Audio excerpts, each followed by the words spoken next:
एक बार की बात है। एक छोटे से गांव में एक अनोखा चूहा रहता था। उसका नाम था मोंटू। मोंटू कोई साधारण चूहा नहीं था। वह इतना चालाक और तेज था कि पूरे गांव में उसका आतंक फैल गया था। हर रात जब सब लोग सो जाते, मोंटू अपनी टोली के साथ निकल पड़ता। कहीं रसोई से दाल चुरा लेता, कहीं अनाज की बोरी में छेद कर देता और कभी कभी तो बच्चों की किताबों को कुतर डालता। गांव के लोग बहुत परेशान थे। अब तो ये चूहा हमारा जीना हराम कर देंगे, बूढ़ी अम्मा बोली। कुछ करना पड़ेगा, दुकानदार हरिलाल ने कहा। सबने मिलकर एक बड़ी बिल्ली गांव में लाने का फैसला किया। बिल्ली का नाम था शीला। शीला आई तो मोंटू को पहले दिन थोड़ा डर लगा, पर वह जल्दी ही समझ गया कि शीला आलसी है। वो दिन भर धूप में सोती रहती और रात को सिर्फ जम्हाई लेती। मोंटू बोला, अरे वाह, ये तो मजे की बात है। अब तो उसका आतंक और बढ़ गया। उसने बिल्ली की मूंछ तक काट दी एक रात। शीला की म्याऊं की आवाज से पूरा गांव हंसी से लोटपोट हो गया।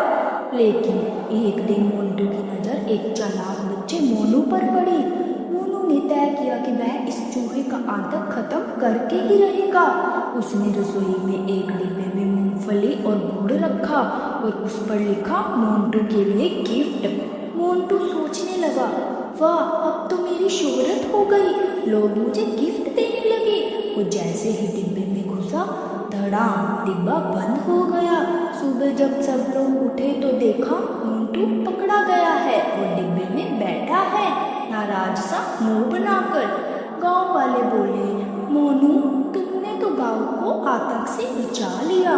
मोनू मुस्कुराया और बोला, चालाकी से की गई शरारत का अंत भी चालाकी से ही होता है।